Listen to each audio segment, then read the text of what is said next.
मस्जिद की इमारत में अवैध निर्माण हुआ है, ऐसे आरोप लगाए गए। ये कहा गया पहले पहली मंजिल बनाई गई, फिर दूसरी मंजिल बनाई गई, सिर्फ एक मंजिल को ही अनुमति थी बनाने की, लेकिन एक के बाद एक कई मंजिलें बना दी गई। उसके ऊपर अवैध रूप से 3 मंजिलों का निर्माण कर दिया गया। ये कहा गया कोरोना काल में भी रातों रात अवैध तरीके से काम जारी रहा। लोगों ने भी अवैध निर्माण का विरोध किया, लेकिन किसी ने नहीं सुनी। प्रशासन पर ढूलमूल रवैया अपनाने का आरोप लगा, यानी कि प्रशासन ने कोई एक्शन नहीं लिया। इसके खिलाफ ये कहा गया अवैध निर्माण का मामला इसके बाद कोर्ट पहुंचा, कोर्ट में भी ये मामला चल रहा है और इस बीच जो बयान सामने आ रहे हैं उस पर राजनीति गर्माती हुई नजर आ रही है। ये कहा जा रहा है कि नियमों की अनदेखी की गई, लेकिन क्यों की गई है? अगली खबर के लिए रुक करेंगे पुनीता का। तो देखिए, अवैध तरीके से 3 मंजिला मस्जिद बना ली गई, इसी को लेकर घमासान दिखाई दे रहा है। तो शिमला के पास मौजूद एक मस्जिद को लेकर सदन से लेकर सड़क पर संग्राम मचा हुआ है। स्थानीय लोग मस्जिद के नाम पर हुए अवैध निर्माण को लेकर नाराज हैं। तो कांग्रेस सरकार ने भी इसे लेकर चिंता जाहिर की है। हालांकि AIMIM नेता ओवैसी ने अवैध निर्माण को घुसपैठियों से जोड़ने को लेकर कांग्रेस पर ही हल्ला बोल दिया है। रिपोर्ट दिखाते हैं।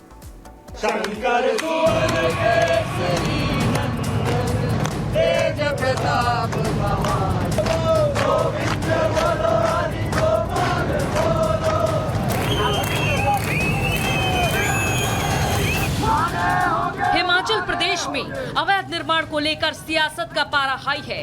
शिमला के पास एक मस्जिद के अवैध हिस्सों को गिराने की मांग अब सड़क से होते हुए हिमाचल विधानसभा तक पहुंच गई है। अवैध निर्माण पर एक्शन की मांग अब खुद कांग्रेस की सरकार के मंत्री तक करने लगे हैं। सुक्खू मंत्रिमंडल के सदस्य अनिरुद्ध सिंह ने सार्वजनिक रूप से न केवल अवैध निर्माण को ध्वस्त करने की मांग की, बल्कि सूबे में रोहिंग्या बांग्लादेशियों की घुसपैठ का मामला तक उठा दिया।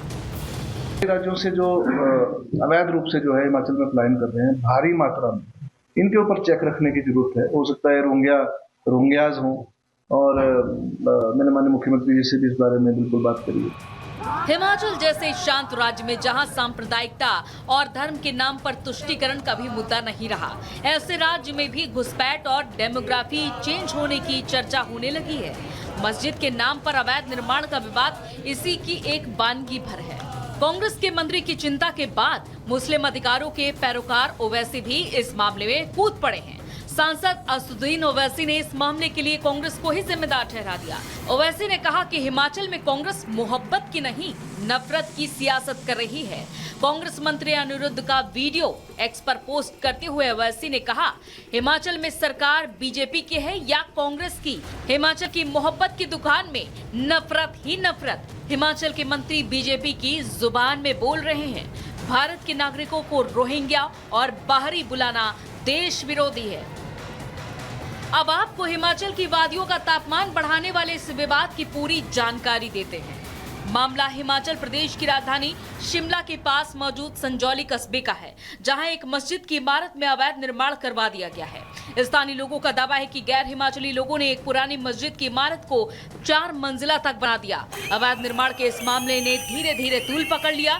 नाराज लोगों ने अवैध निर्माण को ध्वस्त करने के लिए प्रदर्शन किया और इसके लिए लोगों ने मस्जिद के बाहर ही धरना दिया।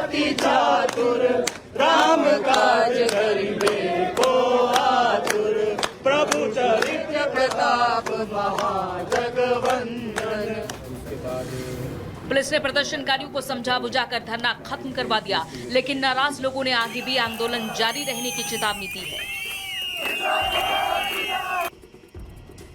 जनता के गुस्से की गूंज राज्य की विधानसभा तक पहुंच गई है। हालांकि कांग्रेस के नेता ही इस मामले में दो फाड़ होते दिखे। एक तरफ कांग्रेस के मंत्री सख्त कार्रवाई के पक्ष में है, दूसरी तरफ कांग्रेस विधायक इसे रफा दफा करने की कोशिश में दिखे।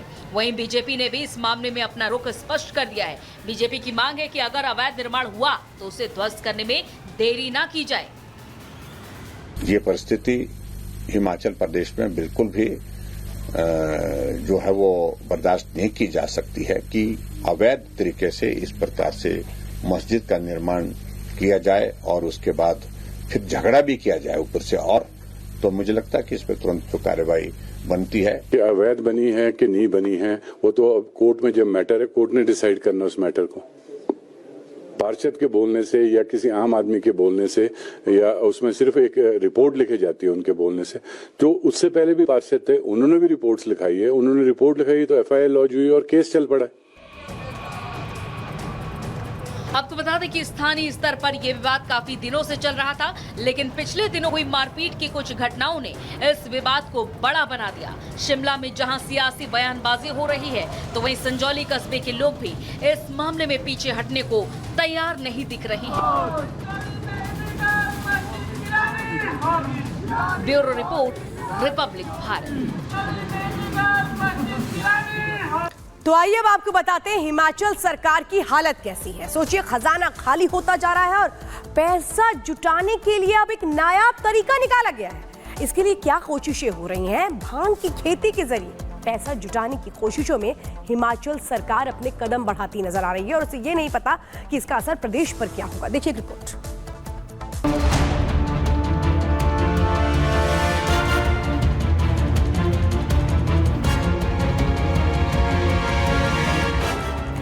के पैसों से सुधरेगी हिमाचल की अर्थव्यवस्था। नशे का सामान बेचकर होगा मुफ्त की रेवड़ियों का इंतजाम। कांग्रेस सरकार की नई पॉलिसी, देवभूमि में टैक्स दो और भांग की खेती करो। जी हां, कर्ज और आर्थिक बदहाली की जाल में उलझी हिमाचल की कांग्रेस सरकार पैसों के लिए भांग का सहारा लेने जा रही है। सरकार अब भांग की खेती को कानूनी जामा पहनाने जा रही है। सरकार को उम्मीद है कि भांग की खेती से मिलने वाले पैसों से प्रदेश की बर्बाद हो चुकी अर्थव्यवस्था को नई जान मिलेगी। हमारी आबकारी नीति से हमको कई 100 करोड़ रुपए का फायदा भी हुआ है। वाटर सेस प्रदेश के अंदर लगाया गया है। एक नया जो है वो बिल विधानसभा में अभी पारित होने वाला है कुछ ही समय में, जो हमारे भांग की खेती को लीगलाइज करने के लिए, ये भी मैं समझता हूँ कि एक गेम चेंजर होगा। आपको बता दें कि मुफ्त की रेवड़ियों की खटाखट स्कीम की वजह से हिमाचल सरकार का खजाना खाली हो चुका है। लोगों को पुरानी पेंशन देने का वादा करने वाली हिमाचल की कांग्रेस सरकार के पास अब कर्मचारियों को सैलरी देने के भी पैसे नहीं बचे हैं। आमतौर पर 1 तारीख को सैलरी हासिल करने वाले हिमाचल के कर्मचारियों को 4 तारीख तक मेहनताना नहीं मिल पाया है और इस संकट से निपटने के लिए हिमाचल सरकार ने एक नायाब तरीका खोज निकाला है। अब तक अपराध की श्रेणी में रही भांग की खेती को कानूनी रूप से मान्यता देने की तैयारी है।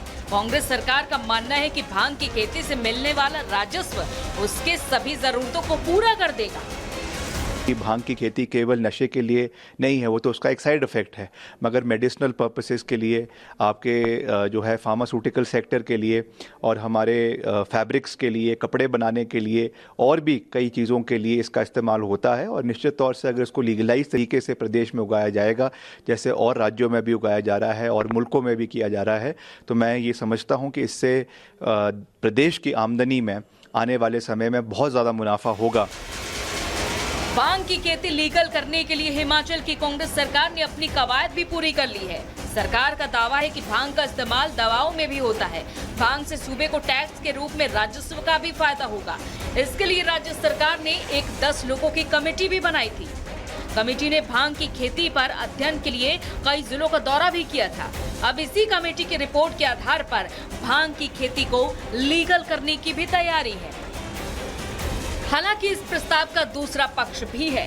लोगों का मानना है कि इससे प्रदेश की युवाओं में नशे की लत को बढ़ावा मिलने का भी खतरा पैदा हो सकता है। आपको बता दें कि हिमाचल चुनाव में कांग्रेस ने राज्य की जनता को मुफ्त की योजनाओं का वादा कर सत्ता हासिल की थी, लेकिन अब उसका ये वादा ही उनके गले की ही फांस बनता दिख रहा है।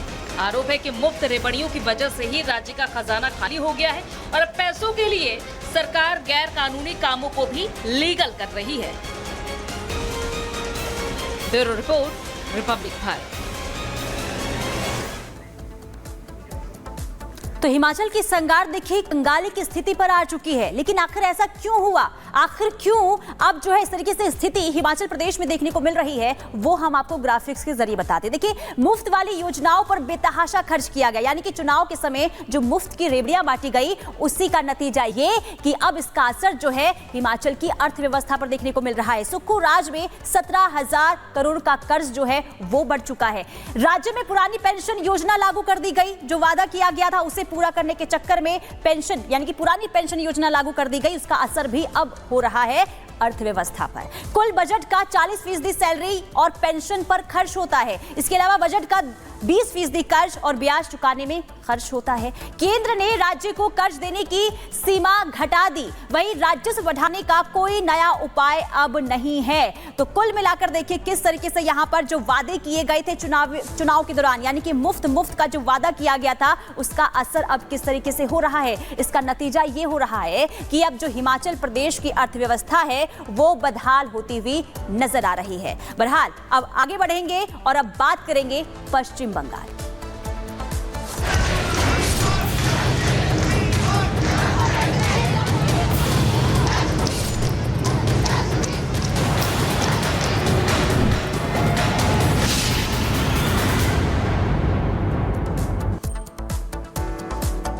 और चलिए अब बात करते हैं पश्चिम बंगाल की। कोलकाता रेप केस में विरोध में बंगाल में ब्लैकआउट किया गया है।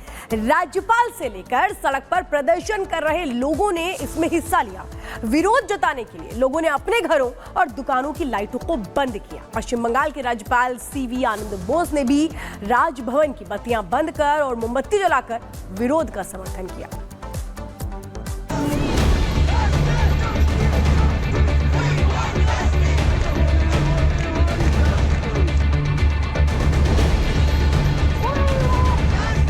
जो सरकार है, ये जो मूवमेंट है, ये मूवमेंट से दूर करने के लिए कोशिश कर रहे हैं।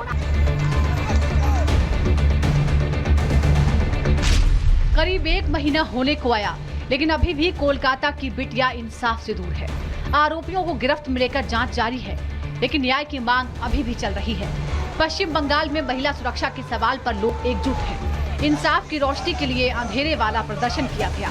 इस विरोध की जो तस्वीरें निकलकर सामने आई है, उसने पूरे देश को एक संदेश दिया है। संदेश कि अभी भी वक्त है, जाग जाओ। मिसाल पेश की कि जब जब किसी महिला के साथ कुछ गलत होगा, पूरा देश एक साथ ऐसे ही खड़ा नजर आएगा।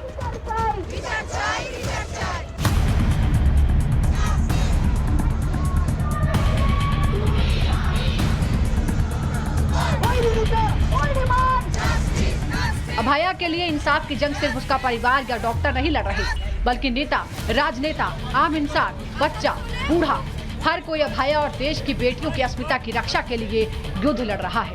आज भी डॉक्टर सड़कों पर हैं, अपने साथी को न्याय दिलाने के लिए धरना दे रही हैं। तो इस मामले में शुरुआत से ही सियासत चरम पर है, क्योंकि कोलकाता कांड उस राज्य में हुआ है जहां मां माटी मानुष के ध्येय वाक्य वाली महिला सरकार है, और वहीं जब बेटियों को टारगेट किया जाता है तो सवाल उठता है। लिहाजा बीजेपी धरना दे रही है, ममता सरकार पर सवाल उठा रही है। CBI time to time investigation करेगा, उसका जो प्रूफ आएगा, एविडेंस आएगा, उसके ऊपर सीबीआई रिपोर्ट पेश करेगी। एकदम एविडेंस डिस्ट्रॉय कर दिया गया है, एविडेंस के साथ खिलवाड़ हुआ है, इसीलिए तो खून में कोई अरेस्ट ही नहीं हो रहा है। हमारी धरना चलेगी और कई कार्यक्रम हम घोषणा करेंगे। न्याय की मांग को लेकर बीजेपी ममता सरकार के खिलाफ लामबंद है, आगे की रणनीति पर विचार कर रही है। तो वहीं आईएमए ने हड़ताल से चरमराई स्वास्थ्य व्यवस्था को पटरी पर लाने के लिए डॉक्टरों से प्रदर्शन बंद कर काम पर वापस लौटने की अपील की है। इंडियन मेडिकल एसोसिएशन के प्रमुख आरबी अशोकन ने कहा कि आपका गुस्सा जायज है, लेकिन इस मामले में न्याय देने का काम सुप्रीम कोर्ट पर छोड़ दीजिए।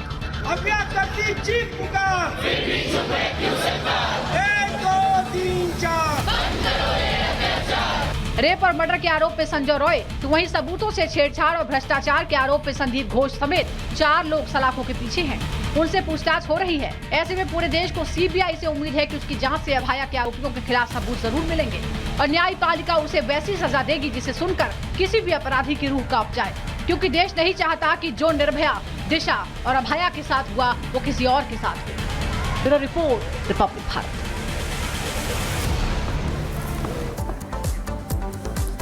तो देखिए, कोलकाता रेप और हत्या के मामले में लोगों का विरोध प्रदर्शन जबरदस्त